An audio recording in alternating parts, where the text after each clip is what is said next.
What began with just a few hundred people in the Central American country of Honduras now consists of more than 5,000 people, often referred to as a caravan, making its way to the U.S. via Mexico. The American president has labeled it an invasion and ordered thousands of troops to the U.S.-Mexico border. It has the potential to go wrong, but it could also go another way. Bill Frelick is the Refugee Rights Program Director for Human Rights Watch, and he joins us now for more. Thanks for making the trip up from D.C. for us here today. My pleasure. Let's just show a map. I'm not convinced everybody knows where this is all happening, so get our director, Sheldon Osmond, to bring a map up there to show where the caravan started and the direction in which it is coming.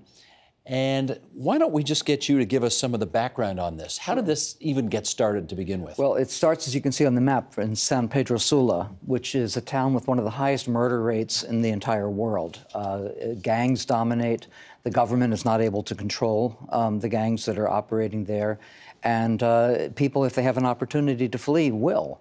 Now, many of the people there are quite poor, and they haven't been able to afford the cost of the trip, basically, paying smugglers what has become a trip of about $9,000 to make if you're doing it on your own. When they heard the word that came out that there was this caravan, they really jumped at the opportunity for two reasons. One was the cost, that they would be able to get here without paying those exorbitant fees. But secondly, was safety in numbers. And, you know, migration, whether it's animal, human, whatever, over the generations, has been one in which groups of people do migrate together, oftentimes because that's the safest course of action. And they do face dangers, both in the point of origin in Honduras, but along the trip as well is quite dangerous. Sure. So clearly the people who were leaving Honduras, the original group from Honduras, were fleeing for their lives, given the lack of safety from where they are. But the thing has increased in size since it started. Well, it's decreased and increased. This is the strange thing about it. So about 7,000 people crossed from Guatemala into Mexico. And that number in Chiapas, in southern Mexico, the state that borders Guatemala, the Interior Ministry of Mexico says that the number actually dropped by about half before, you know, when they were still pretty far south, and that about 3,000 of the members of the caravan actually did apply for asylum in Mexico, and others did leave, drop off, and go back home along the way. So we know who they are. And they've been joined now by other people as well. So, and subsequent caravans as well. So we're not talking about one caravan at this point. We're talking about several different groups.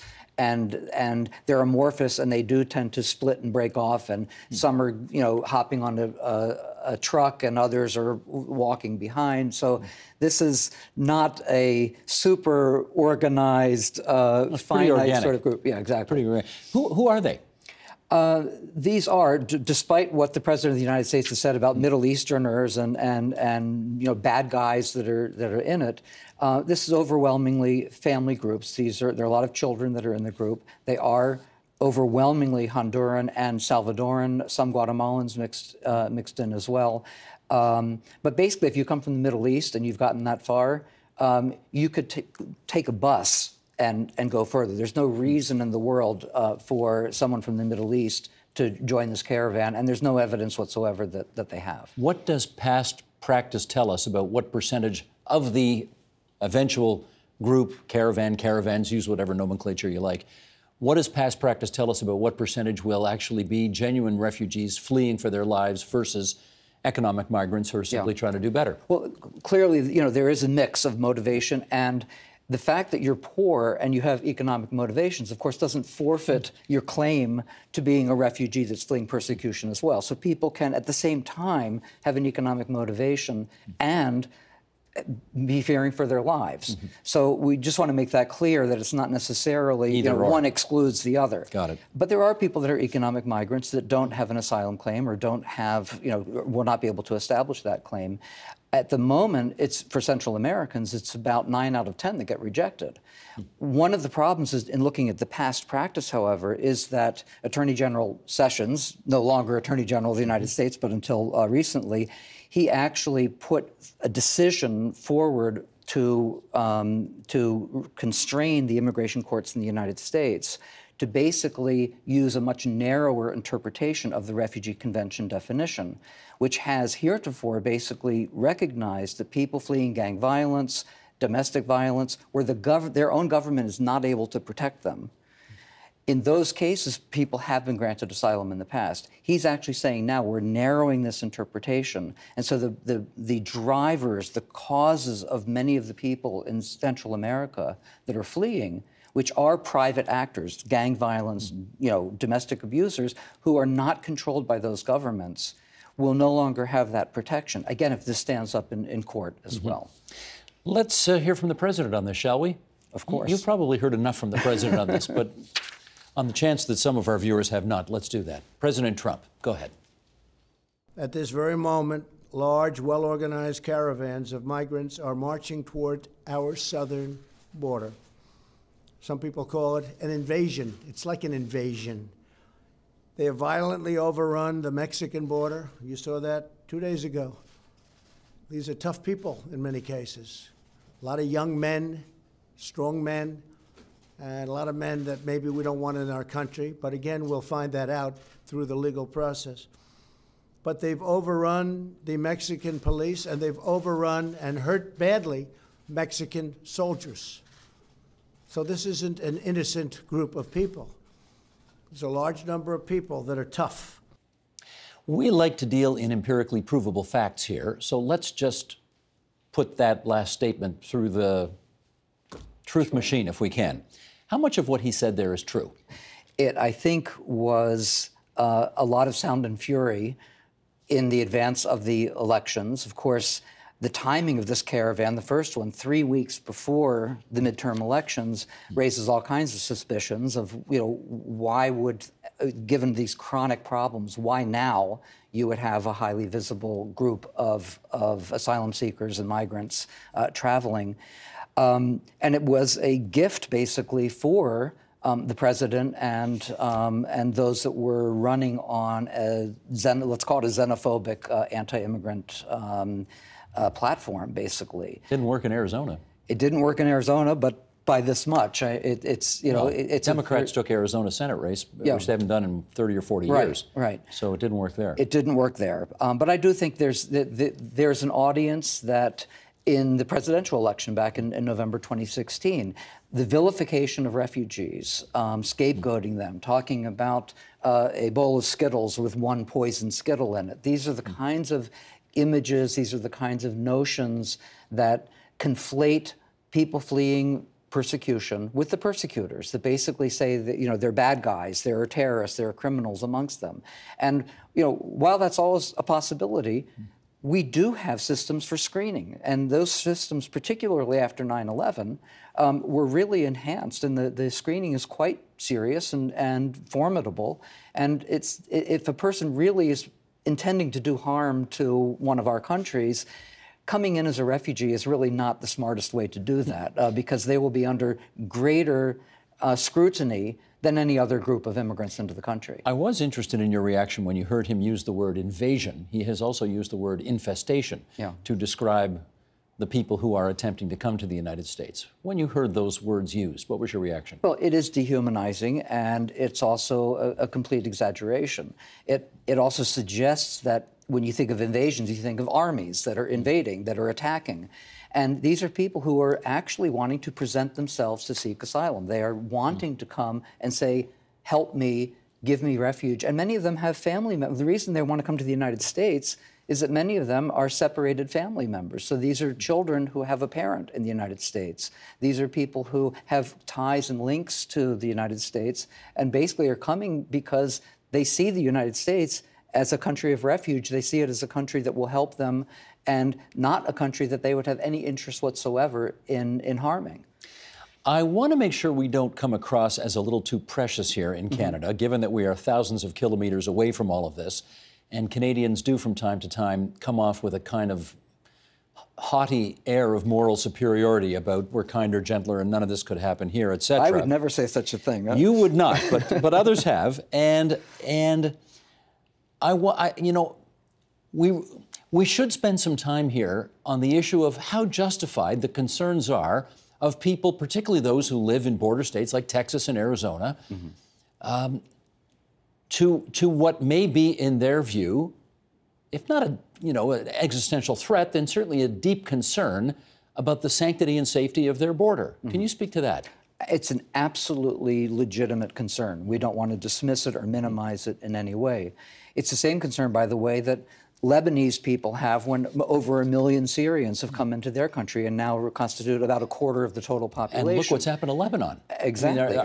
They're not even a country. Well, I shouldn't say that, but they've lost control of their country. But in terms of when you mention existential threat, Lebanon has reason to really engage in that conversation.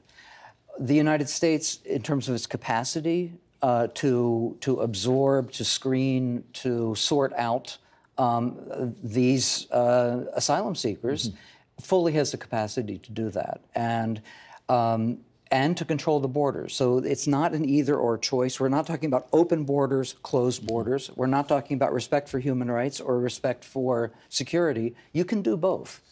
You can have borders that are controlled, that treat people humanely, and fulfill the obligations that the United States and other countries have not to return people to persecution and to assess the protection needs, and to, at the same time, say, okay, you don't qualify, you actually don't meet that standard, and we will deport you. But let me give you another example. And as a human rights organization, we have no problem if you have a fair procedure and you deport someone after that procedure.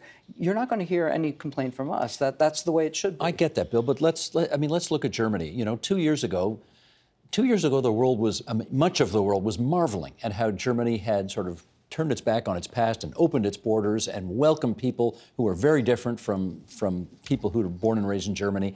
And now 2 years later, Angela Merkel is, she's announced she's leaving politics. There are a lot of grave reservations about whether or not too many people were taken in too quickly. Do Americans not have a legitimate right to be worried about the long-term implications of taking in a lot of people who don't speak English, who may have difficulty adjusting? They may not, but they may. Is that not a reasonable concern? Well, I would actually say I think Germany has done a lot of things right, actually. Yes. You had, in 2015, 770,000 new asylum applications. And within a year, they had essentially adjudicated all of those claims. They don't really have a backlog, and they've moved towards integrating people and getting them into the workforce. And many of those refugees are gainfully employed, contributing to German society. Indeed, and the xenophobic AfD party has never gotten more votes than they did in the last election. So it's both. So whether it's factual, empirically based, right, or whether it's some myth of we're being overrun and we're out of control, Germany actually has managed this pretty well, I would say. And by contrast, the United States, with far fewer asylum applicants, now has a backlog of 750,000 plus asylum seekers that are their cases are pending, and so everyone looks at that and says, well, the system's broken. It's broken because you've narrowed the scope of interpretation. You've created these battles over who qualifies for asylum, and we can't move on. We can't do the security, just focus on the security screenings, on integrating people, making sure that they're not marginalized, where you do end up having social dysfunction, and you do end up with people that are likely to fall into criminality or whatever. But if you really focus on giving people work, allowing them to live in dignity, integrating them into your society, you'll actually reap the benefits of that. I want to ask you about Canada. I know you're out of D.C., but I wonder if you have a view on, obviously the Canadian situation is hardly analogous to the American one, but we have had our own version of people coming to the border to not to official checkpoints to try to claim refugee status, and whether or not we've done a good job in this country handling that situation. What's your take? I mean, my view from Washington is excellent. That basically the Prime Minister, certainly in international fora, has been the one voice of reason that's basically said, look, there's nothing to be afraid of here. This is something that we can handle, you can handle, and let's chip in and recognize that in the case of Syrian refugees, Jordan, Turkey, Lebanon, they need our help. Well, he showed up at the airport with teddy bears. Exactly. He put out the welcome mat. Exactly. Yeah. But it's not only the Prime Minister, it's Canadian people. You know, it's the Canadian people that got the Nansen Medal, actually, for their support of refugees. That's a long time ago. A long time ago, but it has continued. It is part of the culture. The private sector sponsorship of refugees is an important model at a time when governments like the U.S. government are scaling back on their commitments. Now, when you look at the scale of the problem, you need governments in there. You know, the cost of this is something that the private sector is not going to be able to handle. And so it's essentially a supplemental approach. Nevertheless, what the Canadian private sector has shown in churches and businesses is that, you know, we can, without hurting ourselves in any way, we can afford to be generous, not just minimally tolerant. We can actually be generous, and we will enjoy the fruits of that down the line. And I think that's a very important message to the rest of the world. That feels like a good last word to leave this conversation on. Bill Frelick, who is the Refugee Rights Program Director at Human Rights Watch in Washington, D.C. Thanks so much for joining us on My TVO pleasure. tonight. The Agenda with Steve Paikin is brought to you by the Chartered Professional Accountants of Ontario, helping businesses stay on the right side of change with strategic thinking, insightful decisions, and business leadership. Are you on the right side of change? Ask an Ontario CPA.